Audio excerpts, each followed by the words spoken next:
인류 최초의 선언문에 대해서, 인권 선언문에 대해서 들어보신 적이 있는지요? 아마도 인권 선언문 하면은 대부분은 영국의 권리장전 또는 권리청원 이런 것들을 생각하게 될 겁니다. 아니면 미국의 독립선언서에 기술되어 있는 그런 인권에 대한 내용들이나 프랑스의 인권 선언문들을 떠올리게 될 겁니다. 그런데 이거는 근대에 일어났던 그런 인권 선언문들이고, 지금으로부터 수천 년 전에 인류 최초의 인권 선언문이 선포된 적이 있습니다. 그게 오늘 우리가 읽은 이 본문입니다. 세계사 속에서는 고레스 칙령으로 알려져 있습니다. 고레스는 기원전 538년에 바벨론 제국을 점령을 하고 이 고레스 칙령을 반포하게 됩니다.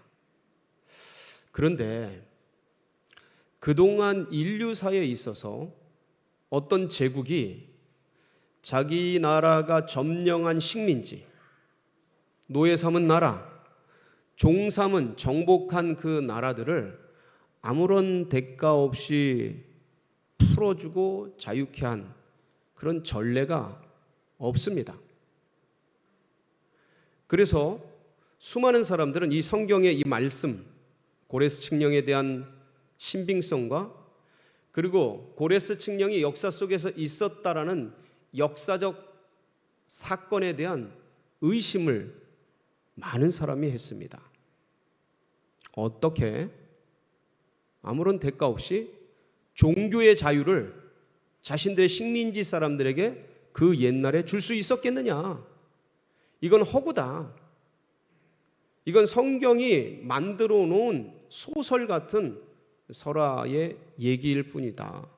어떻게 자신들이 체포하고 포로로 삼은, 노예로 삼은 그런 민족과 나라를 아무런 이유 없이, 아무런 대가 없이, 소득 없이 그냥 그 삶을 자유케, 자신의 고국으로 돌아가서 자유롭게 살라고 할 그럴 나라가, 그럴 제국이 세상에 어디 있느냐? 이건 거짓말이다. 이건 만들어낸 이야기다. 라는 그런 얘기들이 팽배했습니다. 그런 사람들이 수없이 많았습니다. 그러던 어느 날 1879년 메소포타미아 지역이죠. 티그리스와 유프라데스 강 유역, 그 바벨론 옛 성터에서 가로 10cm, 세로 23cm 되는 그런 원통형 점토를 발견하게 됩니다. 그게 그 이름도 유명한 고레스 실린더예요. 이게 대형 박물관에 지금 전시돼 있죠. 전에 한번 보신 적이 있으시죠? 이렇게 생겼습니다. 이 고레스 실린더예요. 여러분 역사를 보고 계시고 저 역사 속의 실제가 성경에 기록되어 있는 말씀으로 기록되어 있는 것을 우리는 오늘 본문을 통해 읽은 겁니다. 기적이죠. 엄청난 일이죠.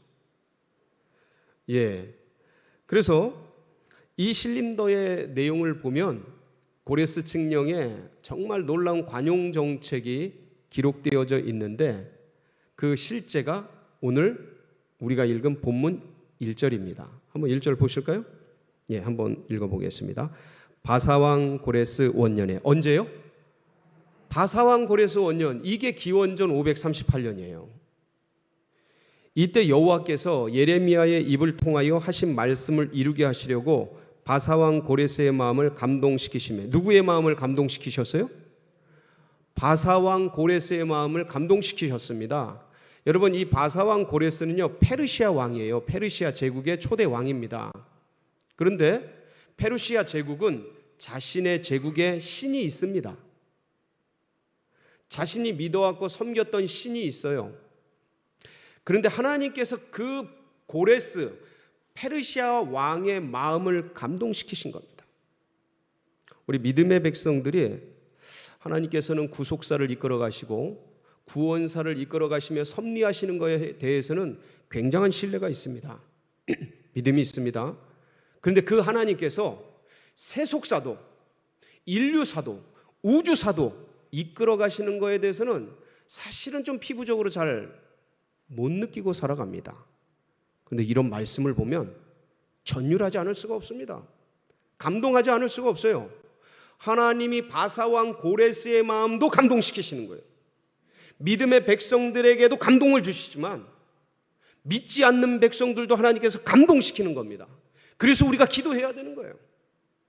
믿지 않는 우리 자녀들, 부모들, 백성들, 이웃들 위해서 기도해야 될 이유가 이래서 있는 겁니다.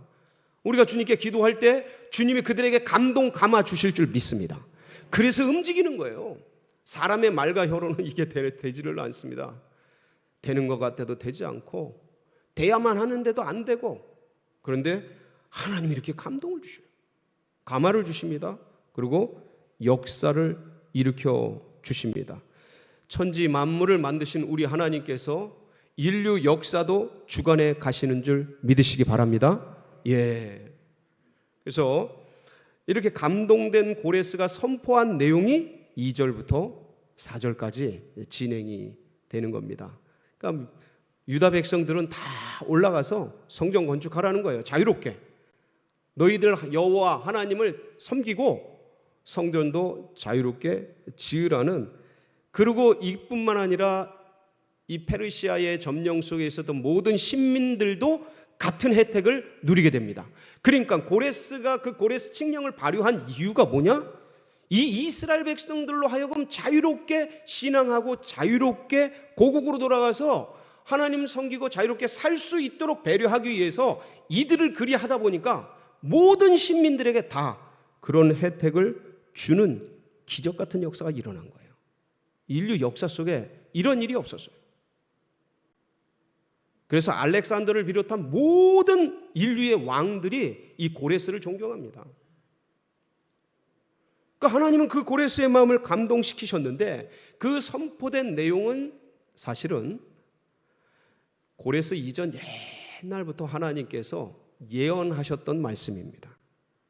이사야부터 시작해서 예레미야에게, 구체적으로 예레미야의 예언이 이스라엘의 멸망 직전에 선포가 되는데 같이 한번 보실까요? 예레미야 29장 10절입니다. 같이 읽어봅니다. 시작. 여호와께서 이와 같이 말씀하시니라. 바벨론에서 70년이 차면 내가 너희를 돌보고 나의 선한 말을 너희에게 성취하여 너희를 이곳으로 돌아오게 하리라. 그러니까 주님께서 바벨론 포로에서 70년 동안 포로로 있지만 그 시간이 차면 돌아오게 하시겠다는 거예요. 이게 하나님의 약속의 말씀이셨어요. 예레미야를 통해 하신 말이죠. 근데 그게 고레스 왕을 통해서 지금 선포되고 있는 겁니다. 어찌됐든 이스라엘은 그 이름도 유명한 바벨론 70년 유수 생활을 하게 됩니다. BC 605년에 첫 번째 포로로 끌려가요. 바벨론에. 이때 끌려갔던 대표적인 사람들이 다니엘과 세 친구. 기억나시죠? 그리고 BC 597년에 2차 포로로 또 끌려갑니다. 이때 끌려갔던 유명했던 선지자가 있죠. 에스겔 선지자와 1만여 명의 무리들이 포로로 끌려갑니다. 그리고 3차 포로, 그게 BC 586년 이스라엘 전체가 망하는 날, 그때 왕을 비롯한 수많은 백성들이 비천하고 비루한 자 천민들만 빼놓고 나머지 모든 백성들이 굴비 엮듯이 다 끌려갑니다. 그리고 비로소 오늘 우리가 읽은 이 고레스 칙령에 의해서 첫 번째 포로가 귀환하게 돼요. 이게 538년에 이루어졌다 그랬죠? 한 해 동안 준비를 해서 537년에 이스라엘의 첫 번째 포로 귀환자들이 돌아오게 됩니다.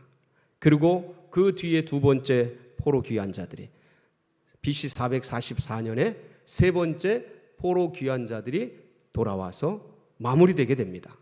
저는 이 말씀을 기억하고 또 이 역사의 현실을 기억하면서 참 놀라운 일이 전율이 일어난 게 하나 있습니다. 그건 뭐냐면, 아니 어떻게 세 번에 걸쳐서 포로로 끌려갔다가 세 번에 걸쳐서 귀환을 시키시네?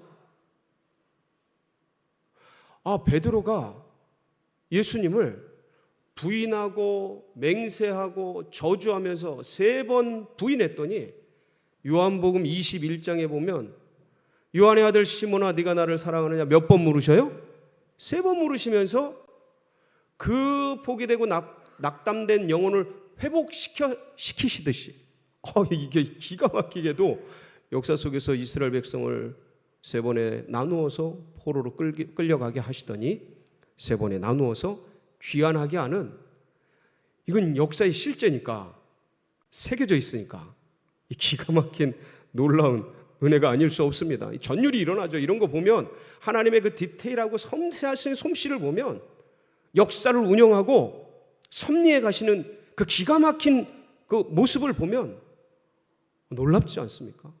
그래서 이 사건을 일컬어서 출애굽에 비견되는 출바벨론이다 이렇게 일컫습니다.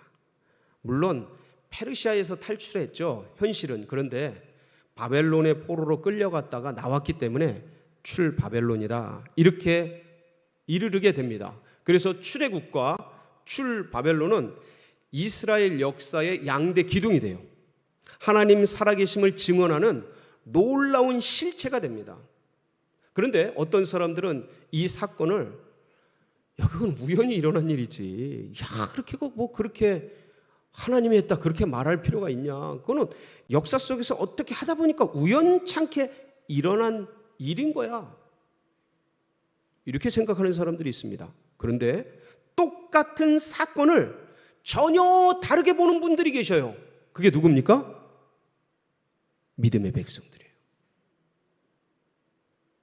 하나님의 사람들은 세상에 우연이 없어요. 하나님이 우주 역사를 만드시고 흥망성쇠를 주장하시면서 모든 것들을 다스리시는 분이심을 믿음의 백성들은 아는 분들입니다. 그러니까 비록 고레스의 입에서 나와서 이 일들이 현실이 되었지만, 그런데 이것은 누구의 약속이었어요? 하나님의 약속이었던 거예요. 150년 전 이사야를 통해서 44장에 나옵니다. 이사야서 한번 보실까요? 이사야 44장 28절 시작. 고레스에 대하여는 이르기를 내 목자라 그가 나의 모든 기쁨을 성취하리라 하며, 예루살렘에 대하여는 이르기를 중건되리라 하며, 성전에 대하여는 네 기초가 놓여지리라 하는 자니라.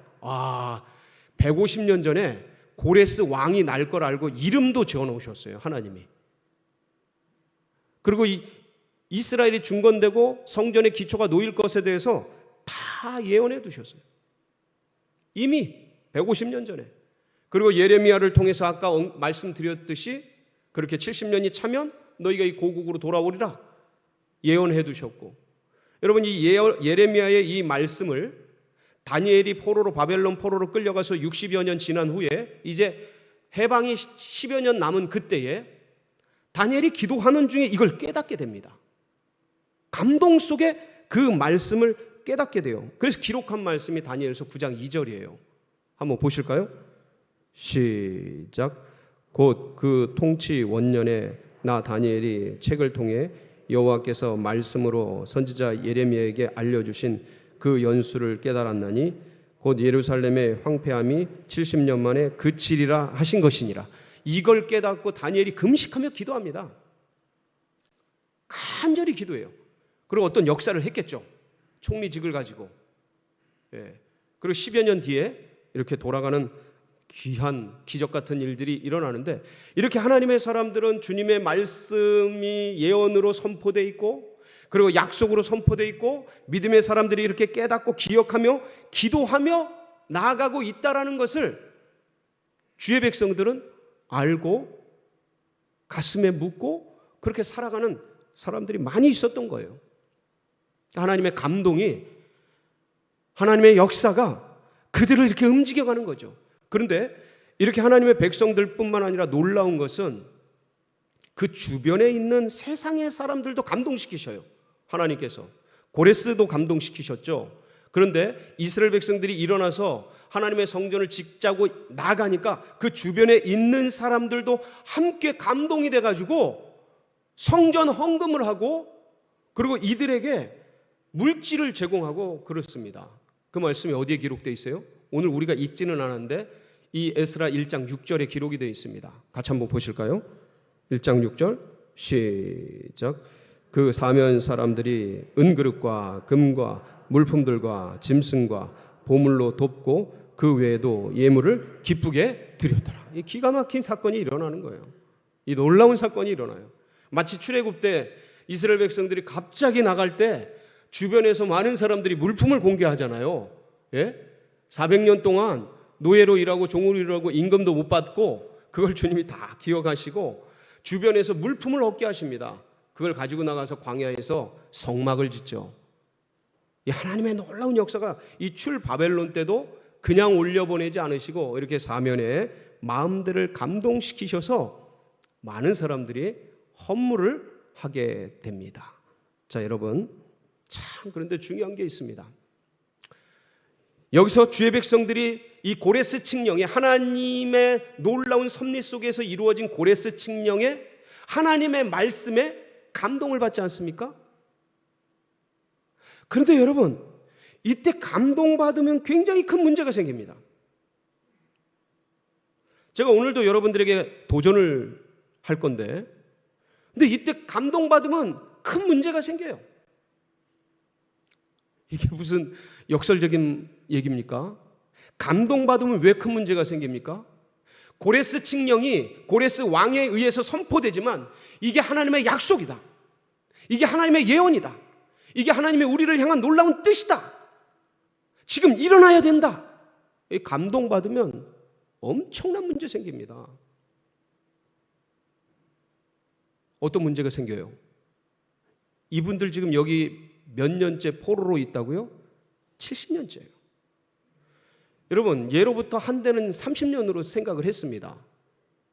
그러면 70년이 찼으면 3대째라고요. 포로 1세대는 대부분 다 돌아가셨겠죠. 아주 장수하시는 분 외에는. 포로 2세대도 나이가 꽤 많이 늙었을 겁니다. 이제 포로 3세대가 자라나서 일어나서 뭔가 역할을 하고 막 그럴 때라고요. 이게 무슨 말씀입니까? 이 사람들이 감동받아서 일어나서 예루살렘에 가려고 한다면 포로 1세대들이 그동안 죽자 살자 포로로 끌려가가지고 인종차별 받으며 노예 취급을 받으면서 일구어 놓고 만들어 놓은 땅떼기 몇 평, 집 몇 칸, 그리고 그 모멸과 천대를 받으면서 그래도 죽자 살자 먹고 살려고 만들어 놓은 내 직장 직업, 그리고 어떻게든 우리 자손들이 내 뒤에 있는 애들이 그나마 좀 잘 살 수 있도록 터전을 만들어 놓고 애쓰고 힘쓰고 그동안 이 이역만리 낯설고 물선 땅에서 살아남기 위해서 몸부림치면서 닦아놓은 그 삶의 터전, 그거 어떻게 해야 되는 거예요? 그거 내려놔야 되는 거예요. 그거 포기해야 되는 거예요. 어떻게 만들어 놓은 재산인데. 여기 한 70여 세 되신 분들 계시지 않습니까? 여기 이상 되신 분들이 꽤 있으시죠. 그동안 내가 내 삶을 어떻게 살아왔는데, 여기까지 내가 어떻게 왔는데, 이걸 어떻게 일궈놨는데 이걸 송두리째 놓는단 말이에요. 예? 그걸 어떻게 놓습니까? 여러분, 지금 70세 이상 된 분들에게 갑자기 아프리카 르완다로 가라, 이거랑 똑같은 거예요. 지금 이게 성경 말씀이니까 멀리 들리지만 이게 내 삶이라고 생각하면 이거 감동받으면 이거 굉장히 곤란해지는 겁니다. 진짜 심각해지는 거예요. 문제 생기는 겁니다. 너무 어려운 일이에요. 그뿐만입니까? 자손들은 생각 안 해요? 나만 생각합니까? 우리가 그렇게 애들입니까? 여기는 페르시아 땅이에요. 페르시아가 바벨론을 점령할 때 무혈 입성했습니다. 바벨론은 다니엘의 금신상 그 큰 신상에 대한 이야기도 우리가 알고 있지만 머리가 금덩이가 바벨론 제국이에요. 그래서 바벨론 땅은 금으로 된 땅이라고 취급될 정도로 황금의 도시입니다. 근데 그게 전쟁을 통해 폐허가 되고 무너진 게 아니고 이 바벨론 백성들이 고레스 페르시아 왕을 영접할 때 싸우지 않고 전쟁을 하지 않고 그냥 문을 열어 성을 열어서 맞이해 버렸어요. 하나도 다치지 않았어요. 그 황금의 도성을 그대로 고레스가 접수했다고요. 다른 말로 말하면 계속해서 번영하는 나라였던 거예요. 엄청난 나라인 거예요. 전쟁을 통해서 소실된 게 없어요. 안전지대죠. 깨끗한 곳이죠. 미래가 창창한 것이죠. 총망받는 거예요. 예? 털을 닦아놓은 그 뒤에 후손들은 총망받는 곳이에요. 안전지대고. 누가 이 페르시아 제국을 건드립니까? 지금 누가 미국을 건드립니까? 그러니까 이 안전하고 깨끗하고 살기 좋은 곳, 자녀들이 후손들이 얼마든지 편안하게 살 수 있는 곳. 근데 여기를 내려놓으면 어쩌라고요? 나조차고 개척하면 자손들은 무슨 죄인데요? 나조차고 아프리카로 선교 떠나면 나는 괜찮지만 중학교, 고등학교 애들은 어쩌라고요? 이거 생각해야죠. 감동받은 건 감동받은 건데 현실적인 건 생각을 해야죠. 안 그렇습니까? 그러니까 감동받으면 문제가 생긴다는 거예요. 일이 생긴다는 겁니다. 그뿐만입니까? 가려고 하는 데가 어디라고요? 이스라엘이에요. 있는 곳은 페르시아, 바벨론 제국이고. 여러분 이사를 가도요, 이 나라에서 이사를 가도 이사 갈 곳이 방이 더 많고 집이 넓고 삶의 질이 좋아지고 근처에 마트가 있고 뭐 아파트가 있고 생활이 편리하고 이러면 이사 갈 만 납니다. 근데 이사 갈 곳이 방도 적고 집도 조그맣고 아주 그냥 반치하고, 예를 들어서 뭐 아주 안 좋고 이 소리예요. 주변도 너무 침침하고. 그럼 이사 갈 맛이 납니까? 안 나죠. 이건 그거보다 100배, 1000배 더한 거예요. 거대 제국, 아름다운 땅, 안전한 땅을 떠나서 가야 되는 곳은 이스라엘이에요. 전쟁의 폐허가 고스란히 남아있는 곳, 마치 우리 6.25 전쟁 이후에 폐허가 된 우리나라처럼 전장은 그런 곳이에요. 이스라엘도 전장이었다고요. 다 폐허가 됐어요. 돌 위에 돌 하나 남지 않고 다 깨져 부셨죠. 무너져 있죠. 거기 성이 있습니까? 뭐가 있습니까? 그냥 광야 같은 곳이에요. 다시 다 재건해야 돼요. 그 물자가 어디 있습니까? 그 인력이 어디 있어요? 그러니까 가장 가난하고 빈곤한 지역, 낙후된 곳, 무너져 있는 전장터, 버려져 있는 광야 땅. 그 수많은 사람들이 여차하면 쳐들어가서 도적질하고 그러는 땅, 안전이 확보되지 않은 땅, 그걸 누가 가고 싶어요? 할렘과 같은 그곳, 폐허 같은 그곳, 그거를 누가 가고 싶어 하겠습니까? 근데 감동을 받으면 거길 가야 되는 거예요. 놀라운데, 신기한데, 그런데 하나님의 말씀이 임하고 하나님의 뜻이 임하면 이렇게 어렵고 이렇게 힘들고 이렇게 괴로울 수 있는 상황과 환경이 예측되고 보여짐에도 불구하고 감동받는 사람들이 있더라 없더라? 있어요. 감동받는 자들이 있어요. 그분들은 내 생각, 내 안전보다 주님의 나라, 주님의 교회, 주님의 성전, 주님의 백성, 그거 생각하는 분들이에요. 나는 살 만큼 살았고 여기까지 온 게 하나님의 은혜고 지금까지 이렇게 살아온 게 주의 은총이고 이제 내가 나머지 할 수 있는 것 주님 나라 세우는데 내 생에 여생을 드리리라. 거기 수천리 길이에요. 그거 걸어가야 되는 거예요. 가다가 무슨 일을 만날지, 도적을 만날지, 이 가산 정리한 거 이거 노리고 어떤 도적들이 쳐들어와서 죽일지 살지 아무것도 모르는 그런 상황이에요. 근데 그런 모든 위협과 어려움에도 불구하고 지금까지 살아온 것이 주님의 은혜인데 내 생의 마지막에 주를 위해서 그 일 해야지. 감동받는 분들이 꼭 계셔요. 그들이 일어난 겁니다. 그들이 일어난 거예요. 그리고 그 수철 길을 간 거예요. 그 수많은 위협에도 불구하고 걸어 간 거예요. 그리고 그 황무지 같은 폐허의 땅 도착을 해서 성전 기초를 놓습니다. 그게 그 이름도 유명한 수룹바벨 성전이에요. 그 갖은 방해와 어려움 속에 거의 20년 만에 그 성전을 지어요. 하나님께 감사드리죠. 이들이 이스라엘 재건의 혁혁한 공로자들인 거예요. 나중에 에스라가 또 포로민을 데리고 오고 그래서 연약해져 있는 이스라엘을 보면서 하나님 앞에 간절히 다시 한번 일어나기를 기도합니다. 재건해요. 마음을 재건해요. 심령을 재건합니다. 마음 성전을 재건하는 일들을 에스라가 행합니다. 그 마음 성전을 재건할 때 에스라가 간절히 기도하는데 그 중보 기도의 내용이 말씀 속에 기록이 되어져 있습니다. 에스라서 9장 5절로 6절입니다. 한번 보실까요? 같이 한번 읽어봅니다. 시작.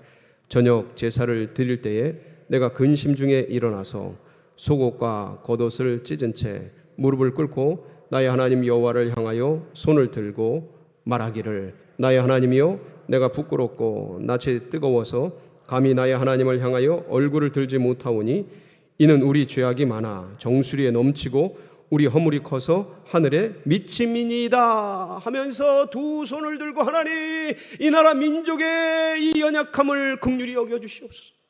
하나님 성전이 무너지고 하나님의 백성들이 무너지는 이 참담한 현실을 불쌍히 여겨주시옵소서. 그러면서 금식하며 간절히 기도해요. 그리고 무너진 하나님의 나라를 재건합니다. 지금 세속화되고 무너져가는 하나님의 백성들을 다시 일으켜요. 심령 부흥 운동을 합니다. 성전 재건 운동을 해요. 마음 성전 재건 운동. 그러면서 다시 단단하게 일으켜 세워서 하나님 나라를 건설해 낸 사람, 그게 누구냐? 에스라예요. 이 기도와 함께, 이 중보 기도와 함께 하나님의 나라를 재건하고 일으킨 것이죠.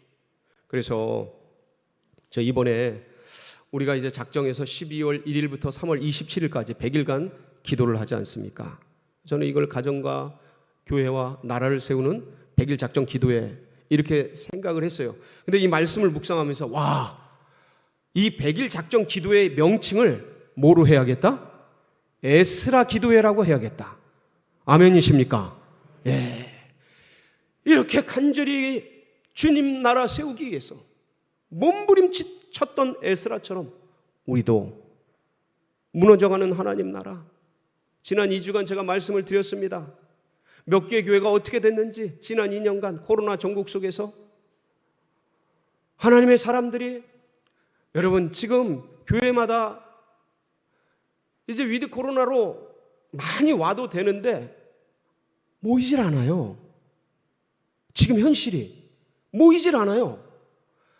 반이나 3분의 1밖에 지금 모이질 않아요. 기존에 있던 성도들이 모이질 않아요. 기존의 성도들도 어른들도. 애들은 어떨까요, 여러분? 말하기가 부끄러울 정도예요. 이건 우리 교회뿐만 아닙니다. 이게 뭐냐? 지금 뭐 할 때다? 기도할 때다.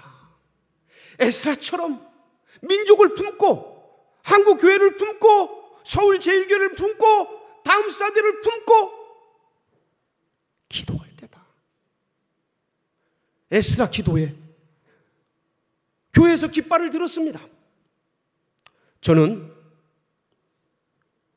비록 지금 이렇게 미세먼지가 많고 코로나가 횡행하고 수많은 사건 사고가 있지만 반드시 감화 받는 분들이 있을 줄 믿습니다.